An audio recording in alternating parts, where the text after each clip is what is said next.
Welcome to the HyperFast Agent Growth Show. Today we are bringing you another episode from the vault. The first one we did was with Grant Cardone. In this episode, we're bringing you none other than Billy Gene. He is a marketing genius, the king of paid advertising, the king of videos. Amazing guy overall. And for those of you who don't know, The Vault, it's a series that we're doing where we are re-releasing some of the best episodes from our first show, which we did over 600 episodes. So in this session with Billy Gene, it was taken at the 2018 HyperFast Agent Summit. He spoke along with Grant Cardone, and what we're bringing you today is the hour and 15-minute Q&A that he did with the attendees after the event was over. So a lot of people have not seen this. For those of you who do not know Billy Gene, getting an inside look at over an hour of Q&A from him is it's just something money can't buy, right? He goes into a lot of things like the difference between traditional media, new media, how to create ads that will generate clients for you that not only will do business with you, but are excited about you and who you are, right? Because if you're in business with people that align with you, who are there because they're attracted to you, you're not going to have burnout. You're going to have a lot more fun doing it, right? He talks about the difference between fulfillment and success, how to find the right mentors, how to put on events and leverage them, right? Just so much because, this was just audience members sitting down asking him questions after his keynote for over an hour and 15 minutes. So buckle up, get pen and paper out, take notes, and enjoy Billy Gene. Welcome to the HyperFast Agent Growth Show. Get real strategies, real results, and real estate them differently. Lead generation, team building, AI, and more from billion-dollar agents, best-selling authors, international speakers, and real estate coaches. Kerry Shull and Dan Lisniak. Let's dive in! Yeah. Well, you got to remember when I started selling, like now Facebook ads has been kind of like a term and people are hyped up on it. But when I was selling it 7 years ago, I had that times 50 and it wasn't rural. It was everybody. It's like, oh, this Facebook doesn't work and all this stupid stuff. My customer's not on Facebook, okay. Like all those kind of typical things. It's really just education and fear. A lot of the people are just stuck in their ways and they've been doing business for 20 years. So if they accept the truth that they need social media, they also have to accept the fact that they have to change everything that they're doing. And that's a big pill for people to swallow. So it's much easier to deflect and just say, I don't need it. So then you don't have to take action. That's what everybody runs away from is accountability, right? So it's really educating them and having a conversation. Like when I was selling at first these services, I always tell my team and myself, never sell without visual representation. And what I mean by that is in this industry, there's so much like ads. Like imagine if I just did my presentation and I didn't have slides. Would you guys have retained any of it? Probably like this much. So just having a solid demonstration explaining this is how it can help you and then compare it. I love to take it on head on like I even did today. It's like, how much does a billboard cost you? I can give you the same thing except it's targeted for this. Would you be interested in trying it? What do you think the results will be once we do this? Right? So. Well, another thing you do really well, because I stalked the shit out of you. Yeah. I saw the trapeze guy. Yeah. The whiteboard That was presentation. real as hell too. Yeah. I mean, the guy was like missing a few teeth, like, very raw. Yeah. So you only need one person to crush it and succeed to tell the shit out of that story, and then you just keep telling that story over and over and over again. And what I would tell you is don't try and convince someone to stop doing what they're doing that's working. Talk to them about their desire to grow and executing another pillar of success. That's an easier thing to convince them of, right? So once you get them to see the value of having another pillar of success to enable their growth, then you can move money around once they start seeing it work. And in addition to that, like you just kind of sparked something. Right now, there's so many people who desperately need this. Don't waste time on somebody who's that stubborn. Right? 84% of business owners go out of business within the first 4 years. Let them go out. There's someone who's like, God, I wish I had somebody who knew the social media stuff that's waiting for you. I'd rather work with them. Like, especially on the marketing side, on my side, like I tell, the people that I train, I say, look, find the people who are actually excited about this stuff because at the end of the day, it's about happiness more so than money. And working with someone who you're always having to push is just going to make you miserable and screw up the whole thing. I have actually one question for each Sure. of you, so I'll start with you. You talk about the Genius program, Yeah. and you talk about do-it-yourself program. Who do I speak about the do-it-yourself program? Or Yeah, so just like the idea of doing it yourself, a lot of people say, as Grant talked about, he said, hey, I'm running my business, I don't have time for the social stuff. I started to think about that. In some cases that may be the case, but most of the time it's not. For example, is the number one difference from you guys making a little bit of money and a lot of money just having more qualified leads consistently? So why does everybody try and outsource the one thing stopping them from growing? No, I do not. Like, not you in particular, but I'm saying in general, this is usually the mentality. The hardest part, the only thing stopping for where you want to go, you want to pay someone as little money as possible to do the most important thing in your business. And then I say, you want to depend, like, for me, like, I like to have as much control of my business as I can, because the opposite of in control is out of control. And so if the marketing is dictating the number of sales I'm generating, I'm bringing that shit in-house. And I'm investing all in on having a team that can do it in a very fast way. Very So, yeah. So, if you can connect me with the person that Yeah. does it, that's what I want. And for you, Carrie, Of course. what tasks do you like delegate when you get in your level? What tasks do I delegate? To you? Almost all of them. So for everyone who was at my house last night, I don't do chores. So every personal thing that I don't want to do, that I don't enjoy, I don't. Same. Yeah, it makes T. life better, right? And then in my business, I had a coach early on that had me list out everything that I do and circle the things that I don't like doing, right? So if you say, what are you good at and not good at? Your mind tells you you're good at everything. But the reality is you suck at a lot of things, right? Guilty. Am I right? Yeah, I see Yeah. that. So it's easier to be honest with yourself when you talk about what you like doing and what you don't like doing. For me, I have my team rate it on a scale of 1 to 10, and then they circle the things that they don't like doing, and we figure out how they can delegate that. So I've done the same thing in my career, and I'll tell you, I wish I was a yellow piece of paper on one of those old school, like big pads that I did it on. I wish I still had that piece of paper, because what I believed that I could delegate at that time and what I delegate now are dramatically different. So what I would challenge you guys to do is keep track of where you're spending your time, and every month, every quarter, reevaluate what you should be delegating.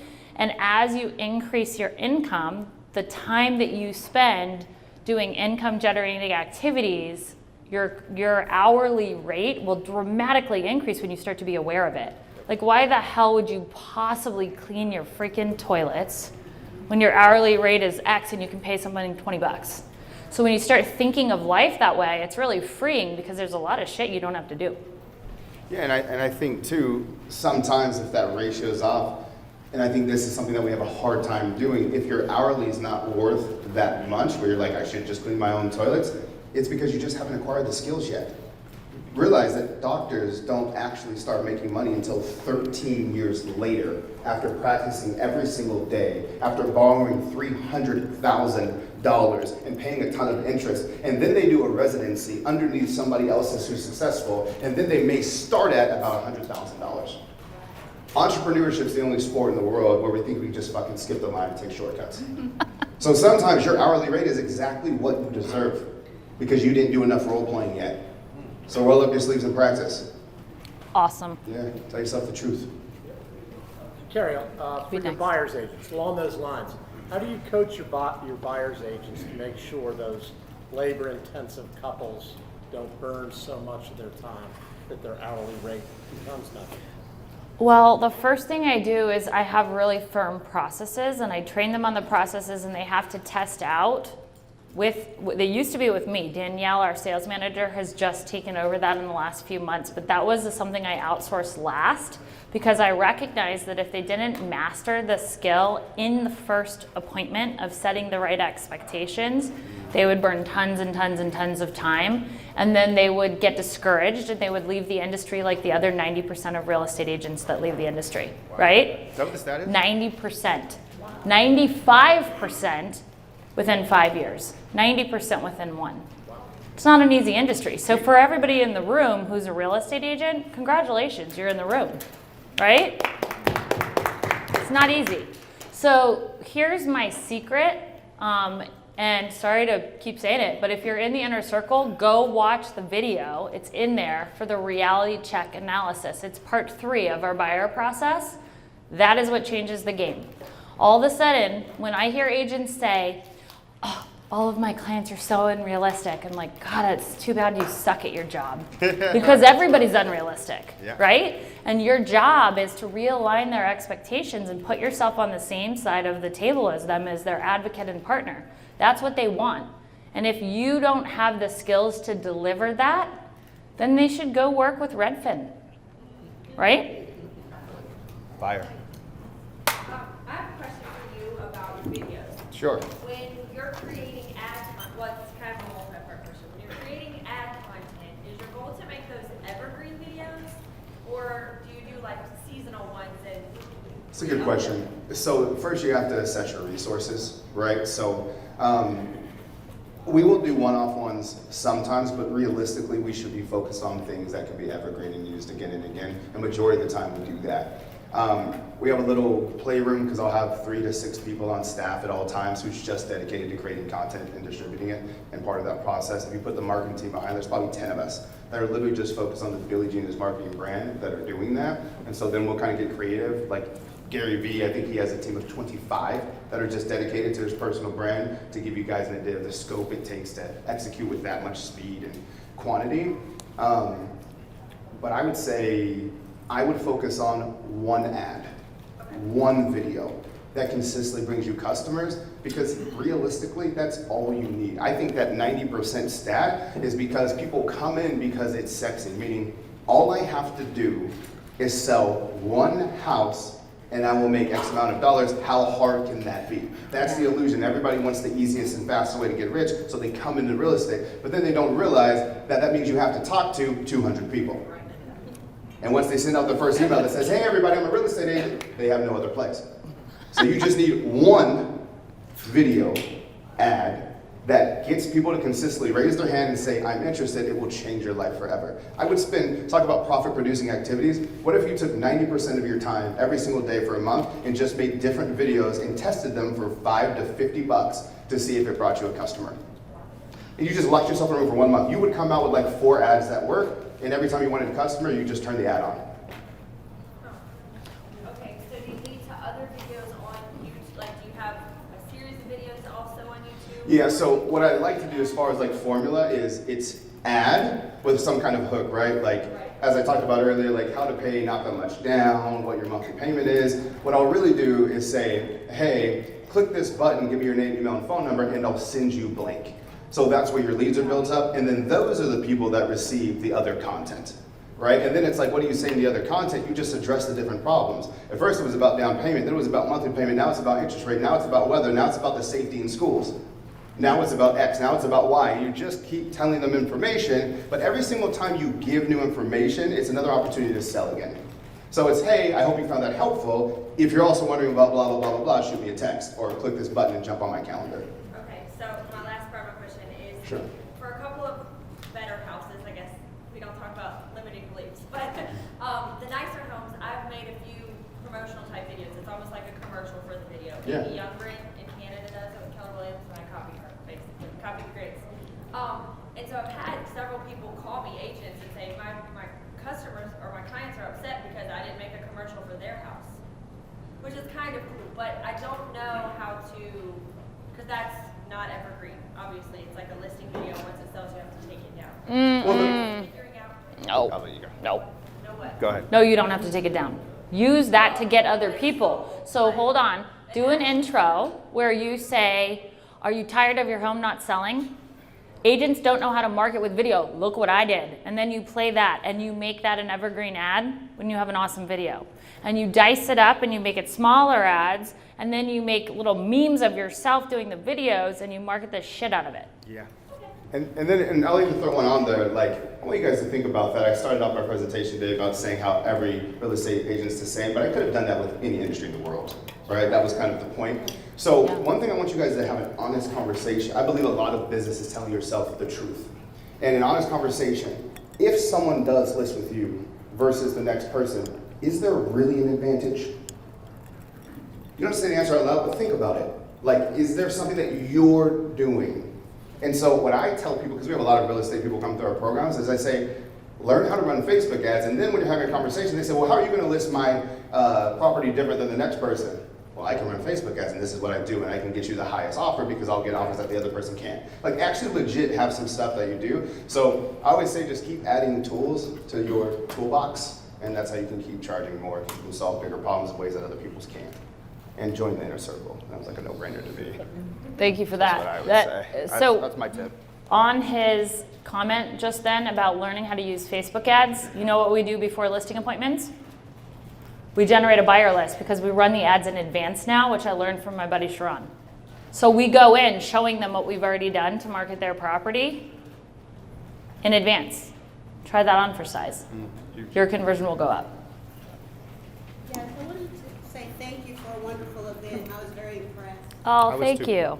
And I wanted to ask you both, how do you balance time between developing and building strategy, personal development, and sales? What would be your formula for that? And the second part of my question is, who are your 3 top mentors for both of you? I'm going to let you go first. I want to hear what he has to say. He's built a bigger business than I have. So you're saying like balancing between business, sales, etc. And your personal development. And personal development. Well, actually, Grant brought it up before. He said, I have graphs. He said, I look at graphs on the post. I get a text message every single morning from Ashley on my team, and she sends me exactly where we're at as a company in regards to sales. And the reason why that's my leading indicator is because all that rest of the shit, if there's no sales coming in, doesn't matter. So my priority goes sales way like out of here, like number one before anything. And then I kind of circle back to all that. Now, keep in mind, that was a little dramatic, and that kind of hurt. But regardless, I start with sales, and then also too, like, I just think there needs to be time, and no one talks about this enough, to accept the fact that like you're not gonna make money while you're working on some things. Like people want the balance, but the truth is, in the beginning or depending on where you're at, there's a point where you need to build a foundation. And that's that doctor phase I was talking about, that 13 years to learn the skills, etc. There needs to be a time where you are just actually learning. So like, I don't know, you can learn some things on the fly, but for example, like all the rest of that stuff in your business, like operating on the business, you can't do until you master sales. You can have the best sales in the world, but it doesn't matter if you don't have marketing. So what I say, if you have a revenue underneath $1 million or less, there's only 2 functions in your business to do: marketing and sales. Anything outside of that is a distraction and you're lying to yourself. And then to weather the storm while you suck at those things and you get good at them, that's where mindset comes into play. Anyways, long story short, for mindset, I create my own environment, I control it. Podcast, YouTube. I don't do like the TV shit. I never know what's happening in the news or anything. I'm the last person to know because I just create my own conversations, right? And so I just sub out those. And then also too, I think it gets better later. It's just that amount of time that you're going to not have that free time, not have that social. I don't think it is a balance. That's my answer. There is no balance in the beginning until you build a foundation. Then you can start talking about that. If that makes sense. And your mentors, your 3 top mentors. So I spent like $100,000 last year in mentorship. One was Cameron Herold. He was the COO of 1-800-GOT-JUNK when they went from 2 million to 100 million. But my strategy with mentorship is you gotta have, like understand every human being has their own superpower, meaning they're all good at different stuff. Cameron understood growth, process, strategy. So I hired him and paid him like $7,000 a month or some shit. Then Jim Bunch, as I recently went through like a breakup with my ex-girlfriend, right? And we had kids, so then there was like the personal stuff. So I hit up this guy, Jim Bunch, who's super into relationships, spiritual, a whole bunch of other shit that I never focus on. So I had him for that aspect. And then there was my buddy Lewis Howes. Like, he's like, dude, you should join my mastermind because it's like a law of thirds. You gotta have a third of the people in your life who you're helping, a third of the people that are helping you, and then a third of your peers. And I felt like I was surrounding myself in my life where I was always kind of like the one helping, and I needed some peers to talk about shit with. So he's like, motherfucker, just come. He doesn't say that. I was like, motherfucker, what should I do? He's like, just come to my mastermind. So I was like, all right, cool. And then I did, and so that was another thing. I met so many other people that are like, dude, you're just going through this, snap out of it, whatever it was, and it was super helpful. So, yeah. Awesome. Is this still working? I took all the mic power. I think it died. Okay, I can talk loud enough. Can you guys hear me? Yes. Okay, cool. So for me, I'm having my third baby, right? So there's definitely like. Wait, can we applause for that's the first thing I said. I was like, Thank you. doing all this with another person inside of her, like, what the fuck? Thank you. Yeah, exactly. In training, Yeah. my first baby walked on fire, so I've got to keep the energy high. So for me, work-life balance is really important, but my self-development, I put really high on the list. Like, I believe the whole saying, if you're on the airplane and you don't give yourself oxygen first, everyone around you will die too, right? So I take care of my personal development and I make it a priority. I travel at least once a quarter to go to a conference or event where I'm surrounded by people who think differently than I do. That, like Nick and Tristan, I wouldn't have met if I hadn't have been in an event. Billy, I wouldn't have met if Sharon, who's my coach now, I would not have met if I wasn't at an event. So I put myself in that room, and sometimes for me, like I listen to Grant Cardone's strategy also, so I invest my money and I have no liquidity sometimes and I feel broke, right? And I'm not broke, but I feel broke because I am opportunistic as shit. And I have a problem where if I see something, I'm like, I gotta do that, right? So when I joined the last mastermind that I joined, I was literally like, it was like $25,000 and everyone was just writing a check for $25,000. And I'm like, well, shit, I don't have $25,000. If I go back home and tell my husband I just wrote a check for $25,000, he's gonna be pissed, right? So I figured out a way to make that work. I did it anyway, right? But I always have done that for myself.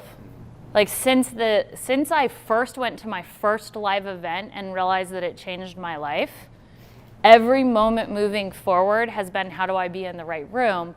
And as a quick tangent, I went on a bad path for a while for myself, and I'm gonna talk to you about that. I picked a mentor that does not suit my strengths for about 2 years, and it stunted my growth. So the person that I picked operates from a place of fear. Right? He talks about saving money on a fucking coffee, which is just totally counterproductive to my being. I'm about growth. Like, I think if you've been in the room with me today, you probably know that.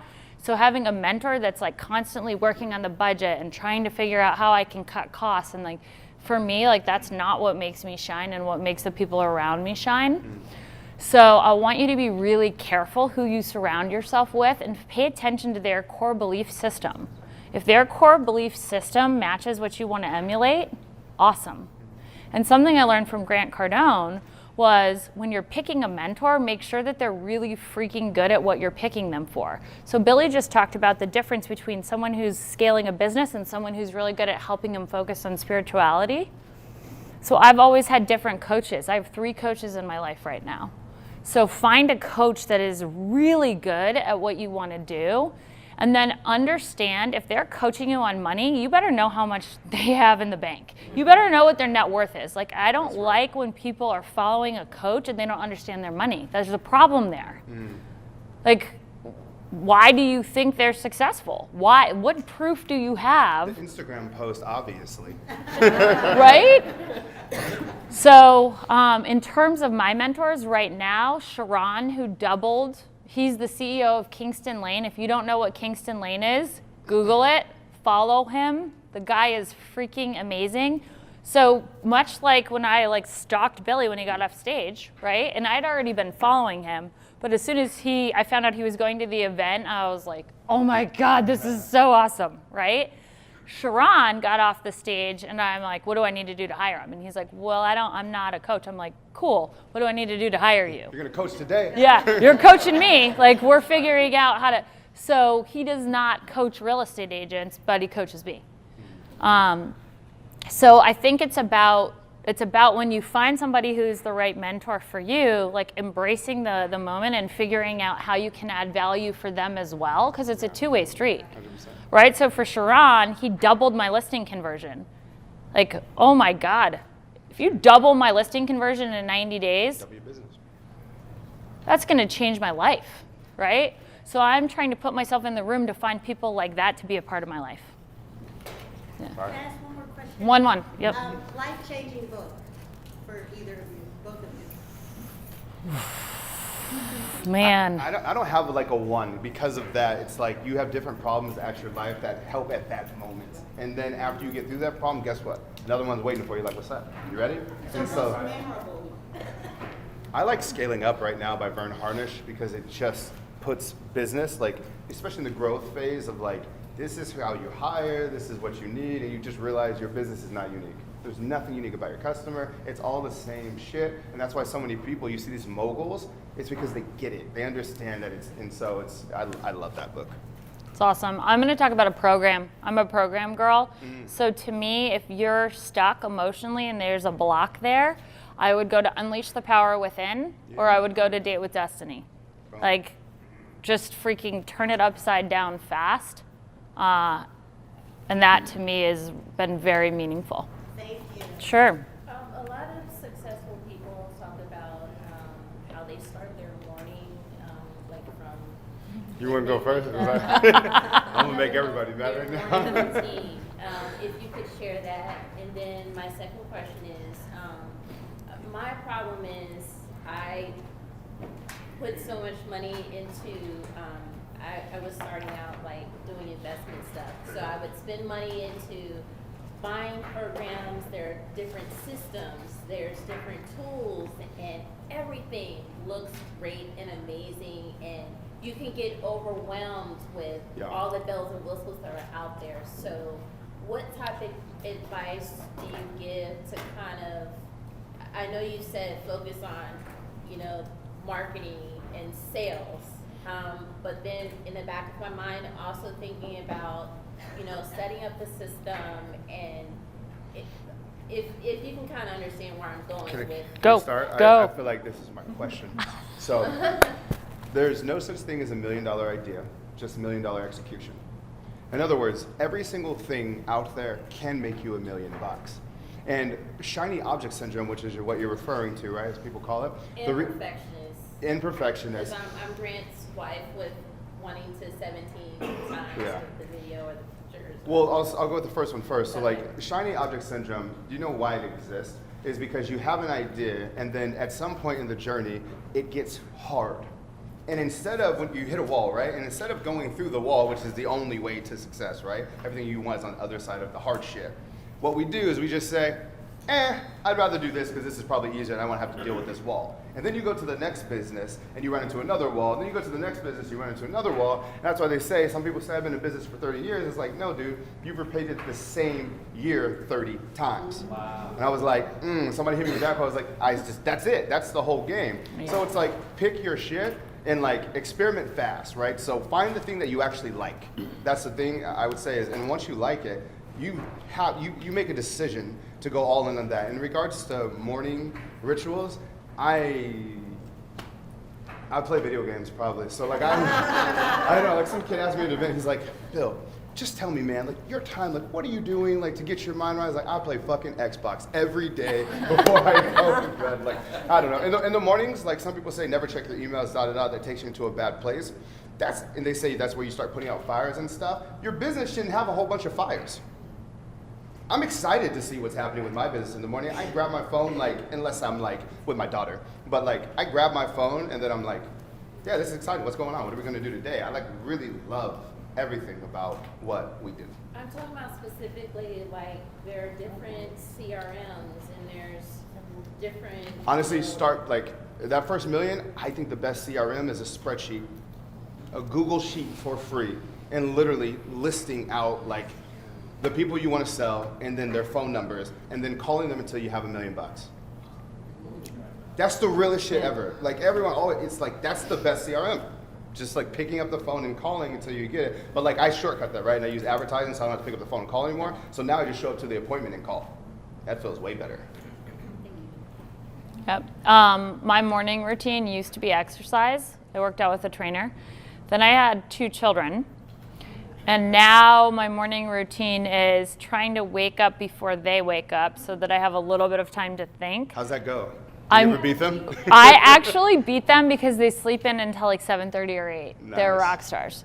So for me, exercise is something that I have not been focused on, and I hope that it comes back into my routine, but I don't beat myself up about it. Like, it's just something that's changed, right?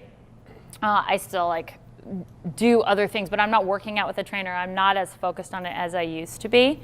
And it's actually freed me, because when I was trying to balance doing the things that I love to do with my children and working out, it was creating a conflict inside me.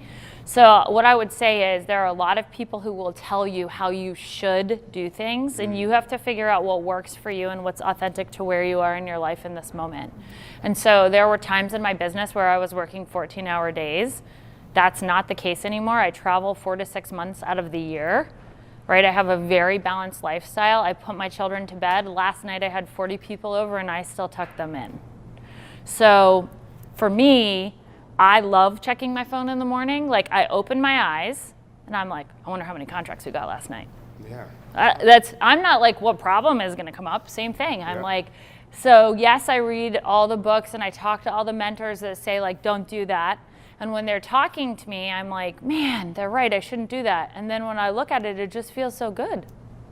So I do it, right? And don't forget too, like, your business, you're creating it. You can make it however you want, and you can make it enjoyable. So like, I made the joke about Xbox earlier, but if you go in my office, I think I have 3 Xboxes in my office. And I have a giant LED wall that we play Xbox on, and I just incorporated it into work. Like, I believe in work-life integration, probably more so than balance. But that's me, and she just nailed it. It's like, it just depends like what makes you happy. She travels 4 to 6 times, or 4 to 6 months out of the year. I hate traveling. You'll catch me 4 to 6 times a day at my house and just chilling, because that's what I like to do. So there's no right way, right? Yeah. And so really assessing your mentor, like, don't follow the person who's living the lifestyle that you don't want. Follow someone that has it, and like, you know what I mean? So that was huge. Totally. When you feel like you've reached a ceiling for your mentor, this is a question for both of you, how do you overcome that and find a new mentor that's going to take you to the next level? Just get a new one. You know? I mean, that's the answer that came into my mind. Yeah. How do you find the right one? Well, let me ask you a question. Sure. Where have you not done that in the past? That's the root of where this question is coming from. Probably staying in a family business. Okay. That's huge. Awesome for being authentic with your answer. Yeah. So is that a loyalty thing, or is that a fear thing? What's it about? Probably both. Okay. So are you asking the question because you're trying to figure out your path forward now, or is this something that was in the past? I'm trying to figure out who I should be seeking out for mentorship. Because I don't want to find a local broker, because that's potentially competition. So, you know, back to your mentor. Do you have a mentor that's local, or are you finding mentorship from like out of state? I don't care whether they're local or not. The one that I hired that is one of a few right now. None of my mentors that are in real estate are local. I do have a business coach who's here today, he may be in the room, who is local. But for me, it's like, I didn't necessarily know that I wanted another mentor. When I met Sharon, I knew I was hiring another mentor. When I met Billy, I knew I was getting video coaching from him. He had to say like all but 10 words, and I'm like, yes. Yeah. So they find you at times that it might not be ideal, because I'm paying for a bunch of other mentors, but am I going to put money in his pocket to learn from him when I respect his brain and how he thinks about video? I can't wait. I would too, like, you just ask yourself the simple question of like, what's the biggest challenge that you're facing? And if it's deciding, there's coaches who are specialized in helping people make decisions, right? And then start looking there. So just ask yourself, like, what's your biggest challenge? And then start searching if you're active like that, you know? And then to be direct in feedback about the challenge you're having with not wanting to be part of the competition, or not wanting to get counsel from the competition, I would say that's coming from a scarcity mindset, because you're afraid that there's not enough pie. There's plenty of pie. If you picked the person down the street, your family loves you and they want you to be happy. They want you to succeed. And if they don't, then you're making decisions for the wrong people. You got to take care of you first. She out here spitting some fire. Thank you. So this question is for you, Carrie. I do a lot of Facebook advertising, and I like targeted advertising a lot. So I funnel tapped your Facebook ads for the last week or so. Sweet. And you're running very similar ads to what I run. Okay. Which was encouraging. Sweet. So what I want to know is, why does my targeting not work and yours does? Did you study my landing pages? No, I was looking at your lead ads. Study my landing pages. Okay. So what I would This is a big lesson.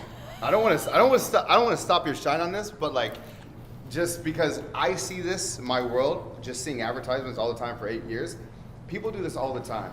And I'm not saying you're doing this, but I see this shit so much, like, so I had to like chime in. Yeah, please go. But like, a lot of times we think you see someone successful, and you see like 1 to 6% of the shit they're doing, but we tell ourselves like, really? That's it? All that person is really doing is just this. This is the Shark Tank effect. Shark Tank, you go out and you go, oh, let me just make $1 million because I invented like a new scrubber. And you think it's this simple thing, and we tell ourselves it's this simple story, but dude, the worst, be careful funnel hacking anybody, because you see such a small percentage of the sales cycle, and you can spin yourself in circles forever around that. That's a super, super dangerous move without understanding the whole pie. Anyways. But what you're doing is smart. Yeah, like yeah, hacking the funnel is smart as long as you take it all the way through. Yeah. So all of you should be hacking my shit. Yeah. Just like I'm gonna hack his shit, right? Sure. And so should you.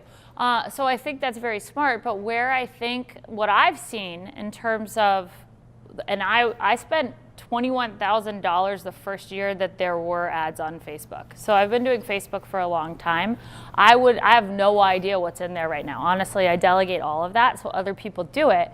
But what I will tell you is we have a full-time coder that just focuses on our landing pages and the sales funnels. Because if there's any incongruence between the ad and what they're landing on, they're going to be turned off by you and they're going to run away.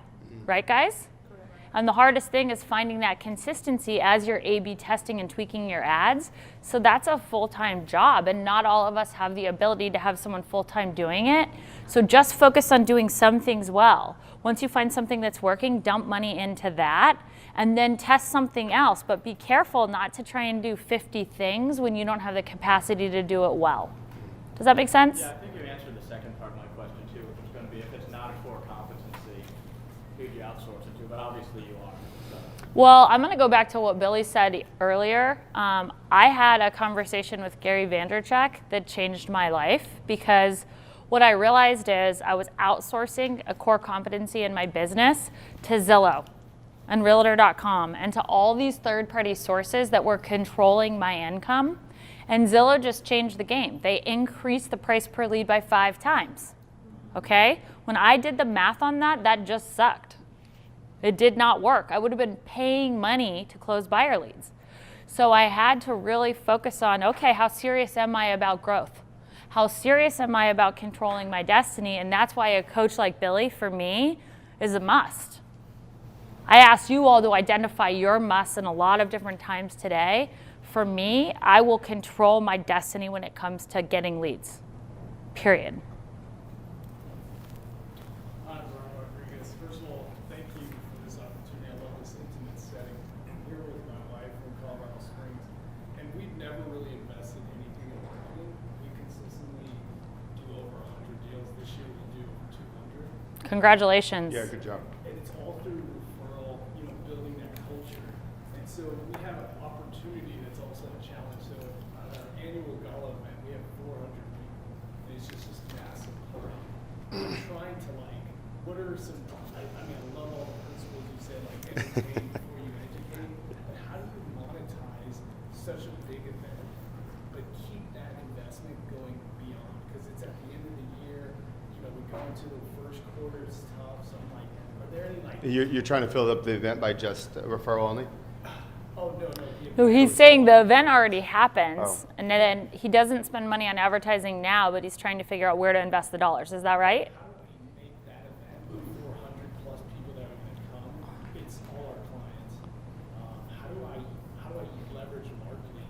Yeah. Do you take big events and put Facebook Live? Do you have well, Sure. So there's a lot of questions in here, so I kind of want to take a step back.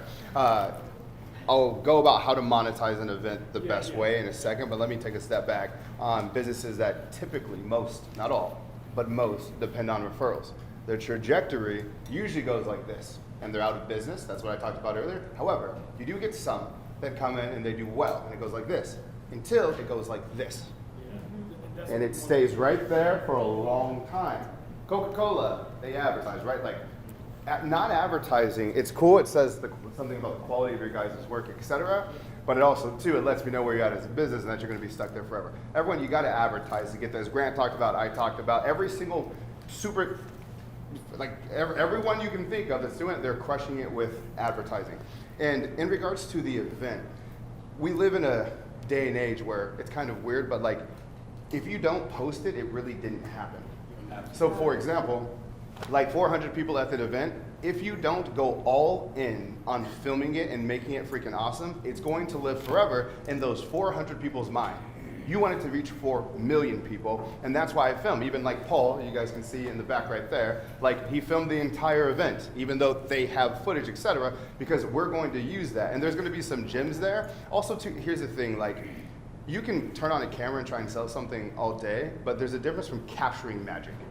And at an event, organic moments happen that you're going to want forever and you're going to want to show people. So the best way to use that event is to take the best moments, turn them into like 5 to 10 minute ads and sell them something. Do you want to join my team? Do you want this, etc.? But that's the everything. Like the whole point to me, like why I come out here is to have this presentation and then use it and send it to the 300,000 people on my email list and say, dude, you guys need to go on YouTube, and I'll sell the shit out of them. Which is why I took the end of my whole session to say, should they buy it? And then what's gonna happen? I'm thinking of the next move. I'm not thinking about, like, obviously I'm present with you guys, but like I'm thinking about how I'm gonna use that exact clip with that exact lesson, and then I'm gonna generate another like $250,000 by sending out an email. So would you like one strategy for really monetizing that party that I would use? Taking what he said, you have to have an amazing video team, and then you have to have a strategy before the event to find clients that have amazing testimonial stories. They will not know what an amazing testimonial is. So what their testimonial would look like if they went in blind is like, oh, they're so awesome, they're really nice, they took good care of me. That speaks to exactly no one. They give no shits about that. But if you have a buyer that says, look, I was really afraid because I'd been looking on Zillow for 6 months and I hadn't found anything. And then when I started working with them, they found me an off-market property within 2 weeks. And my family went from paying, you know, X amount more per month in rent to owning our own home and investing in our future. And they made all the difference. Without them, it wouldn't have been possible. Do you see the difference? You have to coach that. They will not do that on their own.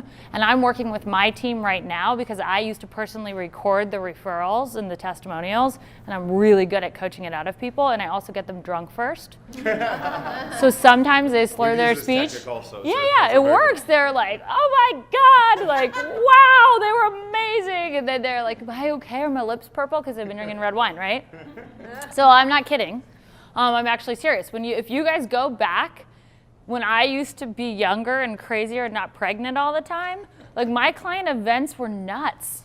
They were so fun. So if you guys are having 400 people in a room, make sure you're getting at least 10 of those testimonials and make a long video and then short videos, right?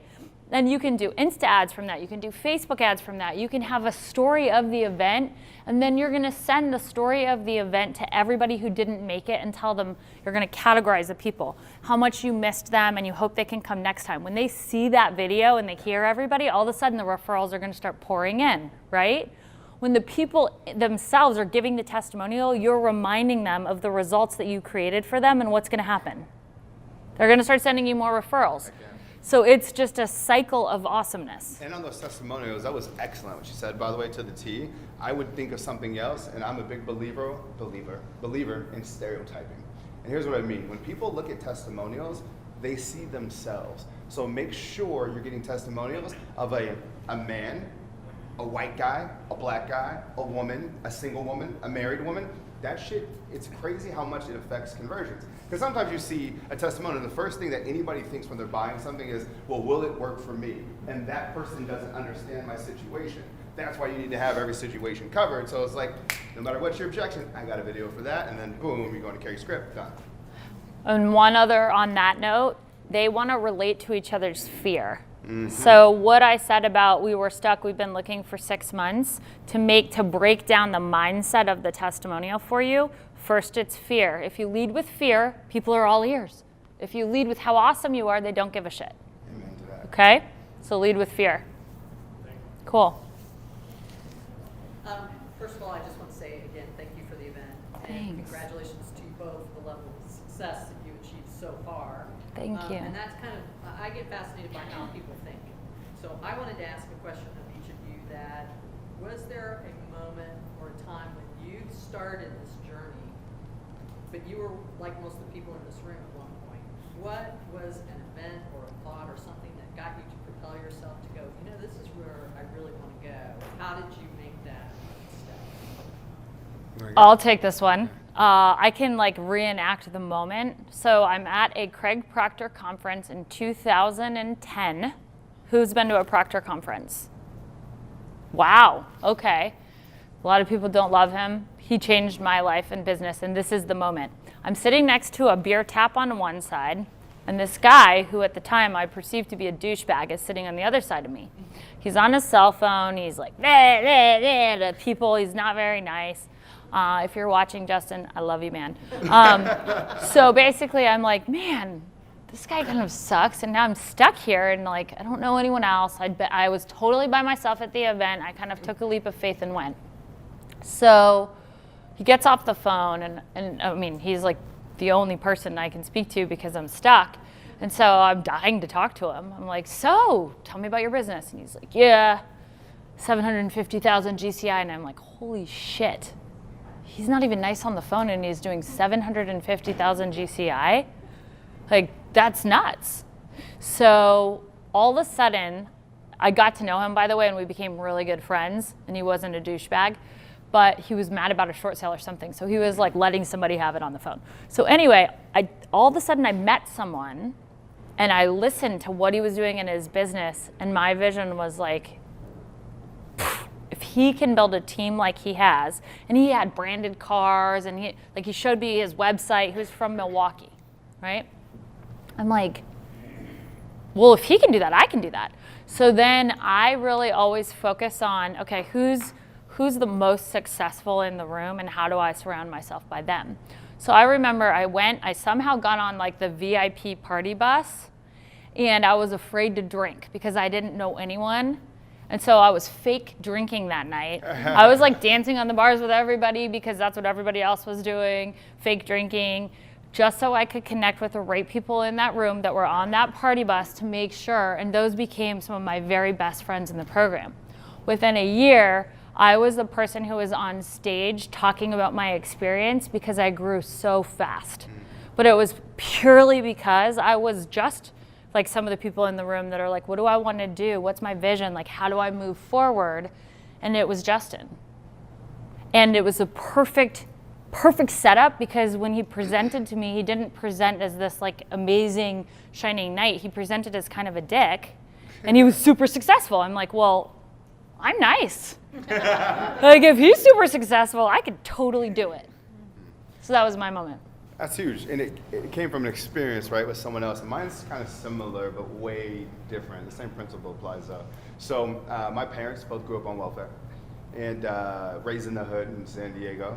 My mom's one of 13. I mean, as a kid, I saw everything from an uncle getting murdered to drug, all the shit. Like, you just jailed. Like, you see a whole different thing, right? This is young. Now, my dad was in car sales, so I got to go to private Catholic school my whole life. Completely different energy. Like, you guys want to talk about you're the average of the 5 people you hang out with? I got to see it. I have 2 tattoos. This one says vision. This one says perspective, and it's pertaining to this. So I saw this, but then I went to private Catholic all-boys high school called St. Augustine, and then I went to the University of San Diego for college. When I was at the University of San Diego, I met some of the wealthiest people in the world. One of my good friends, their family owns LA Fitness, like all of them, and just all this wild shit. I just never seen anything like it before. And I'm getting exposed to like this level of success. And to me, I grew up and my family was all this. And so I've seen these two different worlds, both human beings. Like, what was the difference? And that was kind of my obsession, is understanding that. And a lot of it was environments. These people are having completely different conversations than these people. These people have completely different reasons. Like the average of the 5 people that this person was working with is like, worst thing worse was somebody had like a 9-to-5 job that wasn't making 6 figures. And this one was like, I just am not in jail, so I'm doing good. And there's lessons to be learned from both sides. But the moment that like turned me on, where I decided, is I sat in this finance class, and teacher comes up, it's first day of class, it was like my junior year, and she says, hey, who here is invested into the stock market? Like, I think 90% of the class raised their hands. I got up and I left. I was so intimidated. That's not even a conversation. No one even knows what it is. Like on the other side of that spectrum, it was crazy. In that moment, I just got obsessed with like, fuck this, I'm gonna have a different outcome. Like and to me, it was like, that's when it became a mission of purpose. Like I was always good at sales and personable and charismatic, but that's when I was like, I need to do this for a lot of people. This is bigger than me. And if my parents put me in a situation with the resources that they got, what can I do? So for me, it's a lot about social responsibility and showing people of all different colors, but someone who comes from a bad circumstance, that you don't have to be an athlete or musician to make a giant impact and be able to create a different type of life. So that was the moment for me, is like, this education thing is important and sharing that. Yeah. Nice. Awesome question. Have either one of you experienced, I've read some articles online where entrepreneurs talk about going through periods of depression or anxiety. I know that you're married. I'm not sure of your status. Are you asking me if I'm single?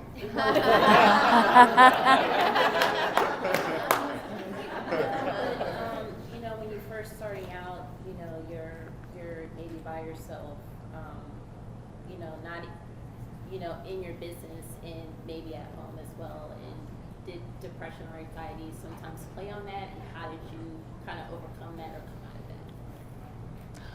I didn't. I told people yesterday at my house this. I don't even like to pee alone. I don't like to be alone. I like to hang out with a lot of people. So the only time that I ever remember being like, this sucks, I sold a condo building at the Dunloring Metro, and my assistant would be in the office and I would be in this condo that I owned by myself. And I'm like, wow, I had the realization, Kara remembers this, like, I'm just not meant to live alone. This sucks and I'm not gonna do it. And I was trying to be financially responsible.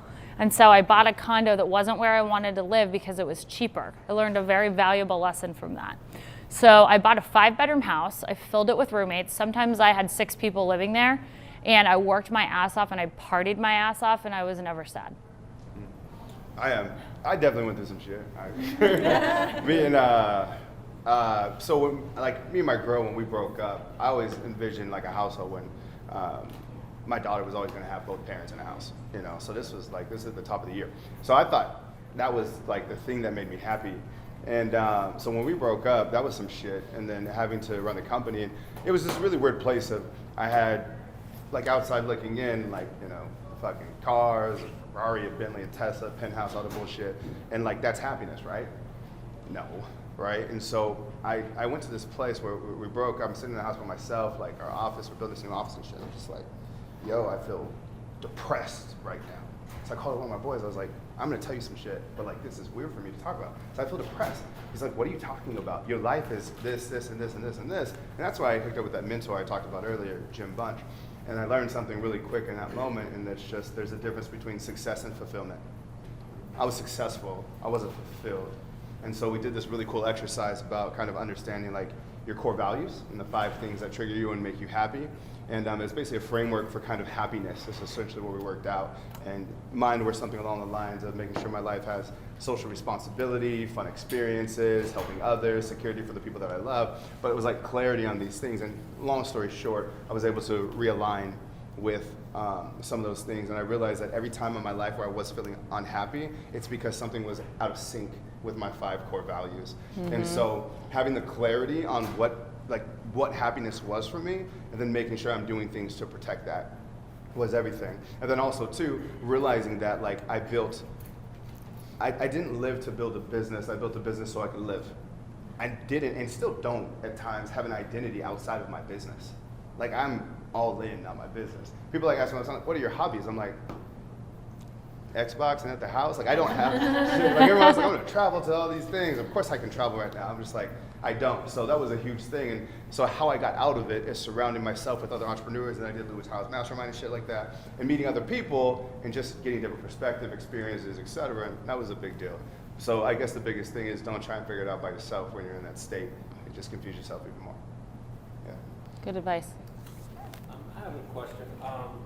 Being so ambitious and having a family and really having the responsibility of being married, how do you balance that? Because a lot of times your ambition could almost, not even so much supersede, but almost kind of, be to the top of the group, but then your responsibilities could almost kind of like hinder that a little bit. Are you saying that sometimes ambition can be an obsession that's distracting from the rest of life? Who can relate to that?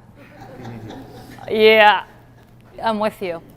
I think that it's a constant recalibration of priorities to make sure that they're aligned and they make sense. And one thing that I noticed when going with core values, like friendships are very important to me, but I find my family, my relationship, my business, like for a while, I had so much going on and I realized that I didn't have the close friends that I used to have, and that was hard for me. So I think I never feel like my business is causing tension in my relationship, but I also have a husband who's in my business. I know. So it's a little bit different. So you might be able to speak to that a little more. Where I did find tension in relationships was with my friends. Because when I was in building mode, I was like, I'm going to build this team, I'm going to hire these people, and I was really focused on it. And so I spent less time with the people who really mattered in my life. And I came to a realization, like, I'm not as connected to them as I want to be, and I had to make some shifts. And so now I just try and be really aware. Every year with my team, I do this exercise that's called the Wheel of Life. Have you guys ever heard of it? Okay, cool. So you rank all the different areas of your life, and it's really good, not only for me, but for all of them as well, to be very clear. We do it next week, every year. We look at the last year, how they ranked all the different categories and what things they had to shift to change how they were feeling, and we break it down into activities, right? So if you find that you're obsessed with your success or your business, creating time that you have to spend on your relationship may be necessary. Yeah. Well, since my relationship didn't work out, I have a... You work beautiful for the time that it worked. Yeah, absolutely. No regrets, and we're cool. There's nothing salty about it. But I will tell you this. I genuinely believe as human beings, we can be great at one thing at a time. LeBron James is great at basketball right now. I think business is my greatness right now. I think we have to tell ourselves the truth. If you're great at business, you are a good parent. Some people will argue and say I can be great at everything. I think you're full of shit. Because sacrifices just need to be made, and you got to tell yourself about the truth about the sacrifice that you're making. Like my dad, he talked to me one time because he was in sales, so he was always gone. He's like, man, I wish you were there. Or he said to me, he's like, I wish I was there more for when you were like, coming up. And I was like, I don't. I was like, I do. Obviously, I want to spend time with you, but like, I don't. I'm only in this position because of your sacrifice. I'm good, and I don't have a resentment towards you. I don't think like that, oh, you weren't there for me. Like, I'm very happy. And just think about this, like, if everybody in the world, you take 8 billion people, if everyone's sole focus is just protecting themselves and their family truly comes before everyone else, and there's like a clear separation, that means like greed is always going to dominate and and protecting your own. Like I just think there's some people in life that dedicate their life to that of service, and that's the biggest thing that they can do. I think TVs, movies, and everything really idolizes the idea of the family unit and how that's the greatest accomplishment. It's in every fucking movie you see. That's the greatest accomplishment of all. I think the people who forgo some of those things to serve a bigger cause, I put them on just an equal scale as the others. I think someone has to make that sacrifice. And I just don't think people want to talk about it. Everyone wants to say, like, I want to have everything done. It's bullshit. Like, you can have still good stuff and solid stuff, but I just think there's a decision that needs to be made. Absolutely. I'm going to challenge a little bit. Maybe. I mean, I was expecting that. That's I'm going okay. to challenge a little bit. I feel like I'm a killer mom. Like, I am a kick-ass mom, right? And I'm a really, really strong leader of my team, right? But what I had to get clear on is what things I needed to delegate in order to continue to grow and be that leader. So as an example, having Danielle come on to our team as the sales manager was necessary to give my team the support they needed and allow me to be an amazing mother and to be a business person. So for myself personally, I don't feel like it's one thing that I'm awesome at and then other things that I can't do. Yeah, I guess what I mean by that is just time, right? So like, for example, kids only have one currency, time. My daughter's 3, right? She only sees time. There's no money to it. And so I also have an obligation that I choose, that I signed up for to my team of 27. I have an obligation to make sure that they can also provide for their families and their et cetera. Sometimes there are time issues that conflict. And I have to choose because I have this, I have a commitment to our 5,000 students, I have a commitment to like our people, I have other commitments that are not my daughter. And she needs to understand it too. Doesn't mean that he doesn't love you, etc. So and that's what I mean by like good and great. It's not that, I think I'm a really strong dad. I think I care tremendously. We spend super quality time together. I give her all those resources, etc.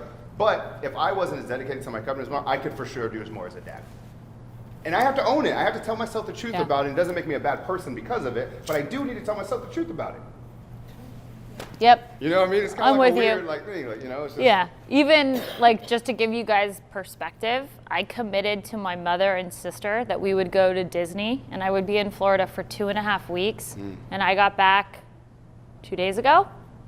And then because I made that commitment, Dan was like, well, there's no way we can do that and do the Cardone event. And I'm like, yeah, we can. We can definitely do both. He's like, well, how's that going to work? Really well. It's going to be awesome. And he's like, you are a nut. No, it's fine. We'll be okay.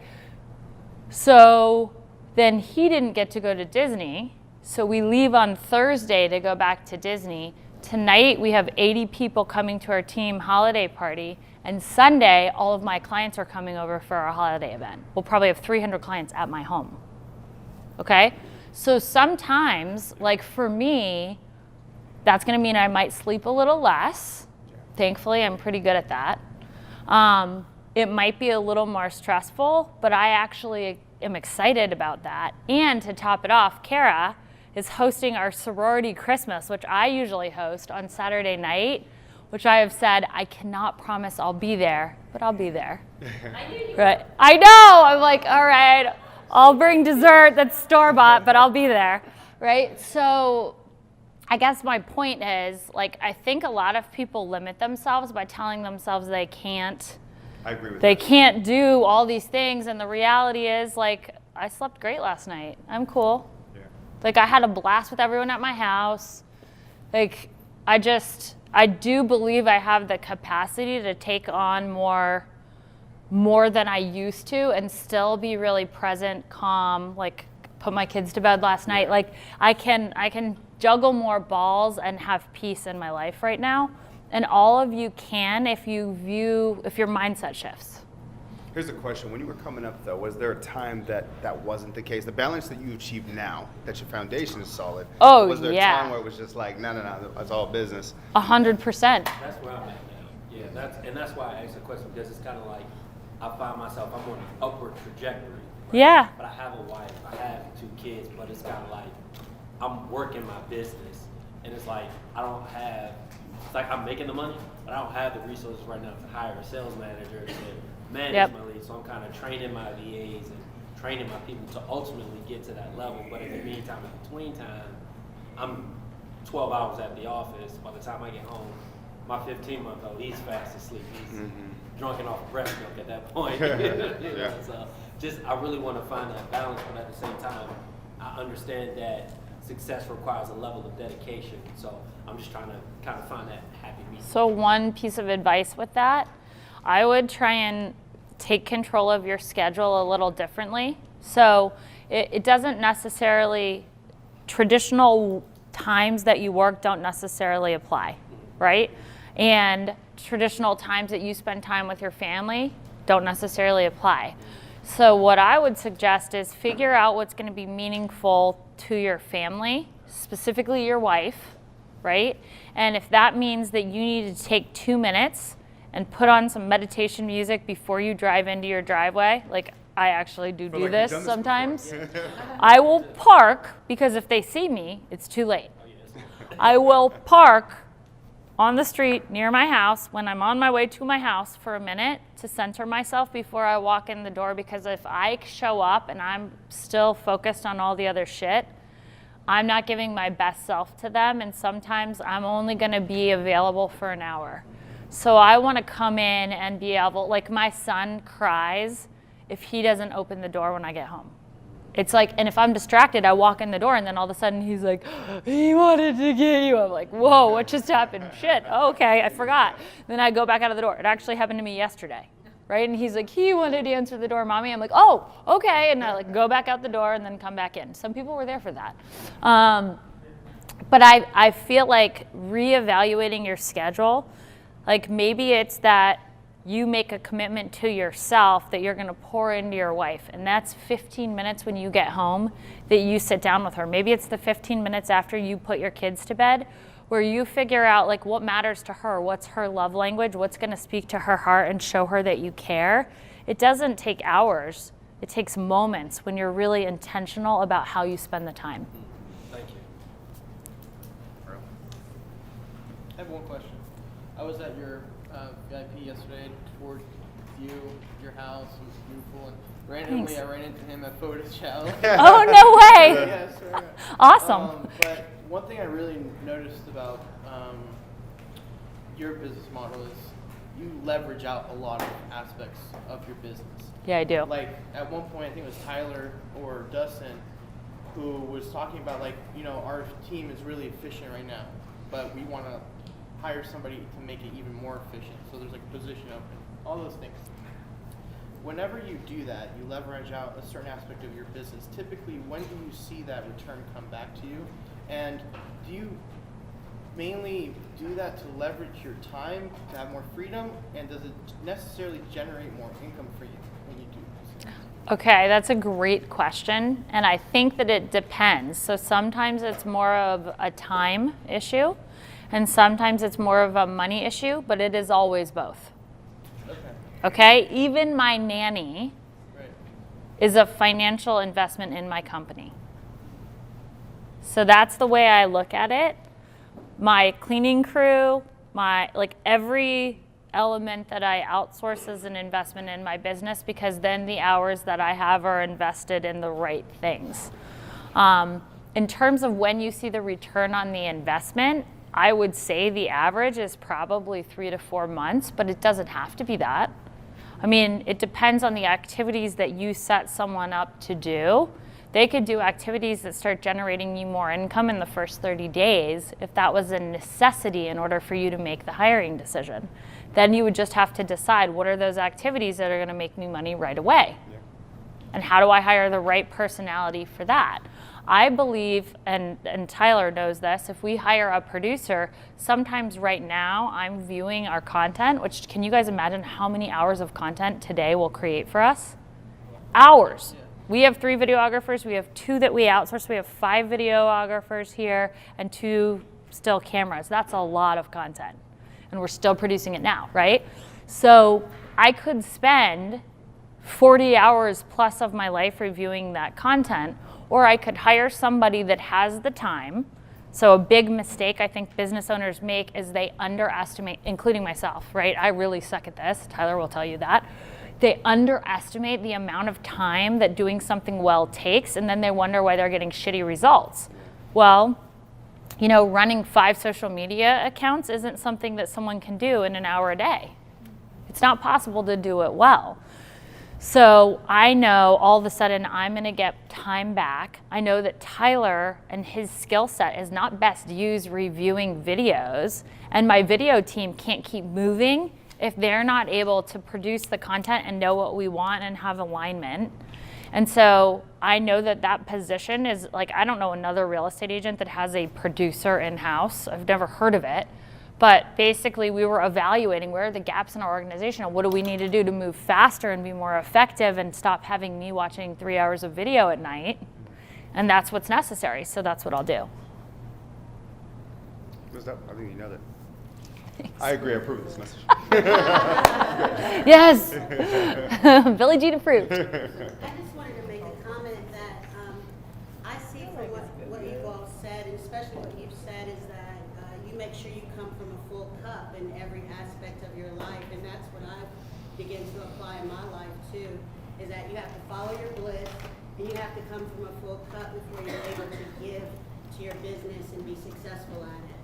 That's a really good point, and I think knowing the hacks that fill your cup quickly are really important, because sometimes you don't have a lot of time to fill your cup. So for me, sitting and like listening to Zen music, which sometimes accidentally comes on when other people get in the car, they're like, what the hell is happening? It's like a dong. I'm like, ha. So for me, that's really quick. Sometimes it's getting a massage. Like, I love getting a massage. So that app, right now I'm forgetting, Soothe. So I can get a Soothe. My husband's like, that's not even relaxing. Like having someone come to the house, I'm like, maybe not for you. I'll set it up right in the freaking toy room. Let's do this shit, right? I'm good.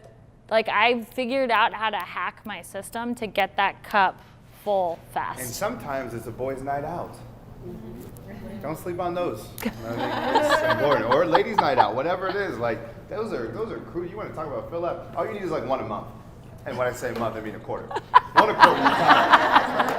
He must have some crazy boys' nights out. Yeah, once a year, we're good. Yeah. Okay, one more question.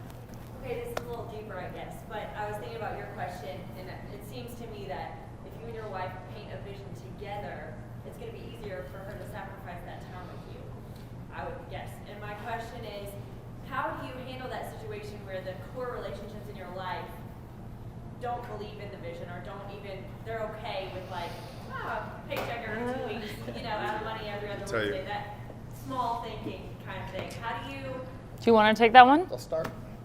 My daughter taught me this. You guys ever seen the movie Frozen?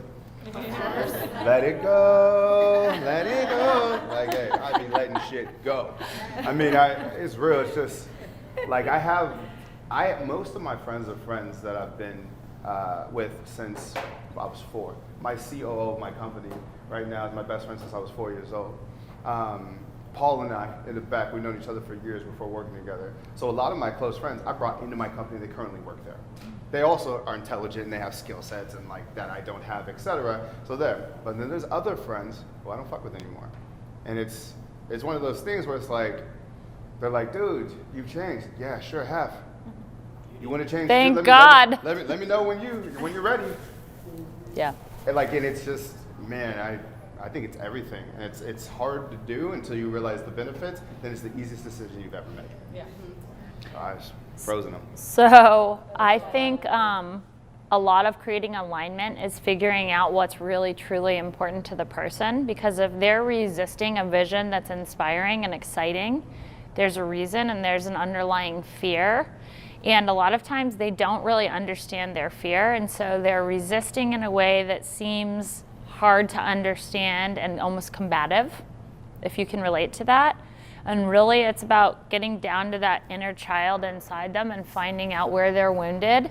And you cannot fix them, but you can bring light to what they really want in life and their core values. And most people don't have the skills or the emotional understanding of what's preventing them from seeing past where they are today, right? So the biggest thing that I believe you can do when you have a partner, a parent, a loved one that's not where you are is love on them, but you have to keep your cup full and try and help them gain some understanding emotionally of where they are. And sometimes it's a reflection, not a fix. So when you're noticing, if you try and fix your partner, they get pretty pissed, right? Yeah. But if you reflect like, hey, I see you struggling with this and that makes me feel sad, they're like, oh, you're sad? Right? It's a different reaction. And so in order to really break through barriers in a relationship, I think you have to become very, very skilled. You have to become excellent at asking the right questions and reflecting what you see in their answers, and then being okay with silence and discomfort. And that causes breakthroughs. And even just realizing some people will have the breakthrough and some people just aren't ready for it for whatever's going on in their life. What do they say? You can bring a horse to water, but you can't make them drink.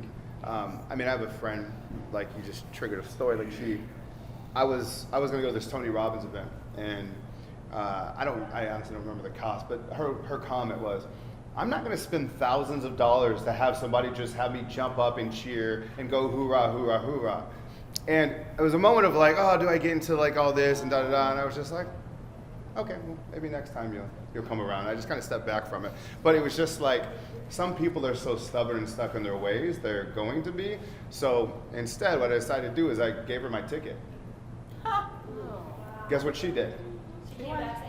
She didn't go. I knew it. I knew it. So watch this. You can bring a horse to water, but like, and I thought I was all like, this is it. She's gonna change. She didn't go. So, right?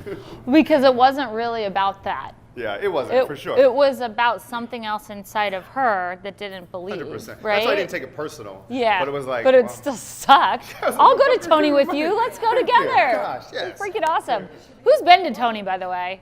I did Platinum Partners for a year with him, and I highly recommend going to an event. Go to a UPW. They are not expensive.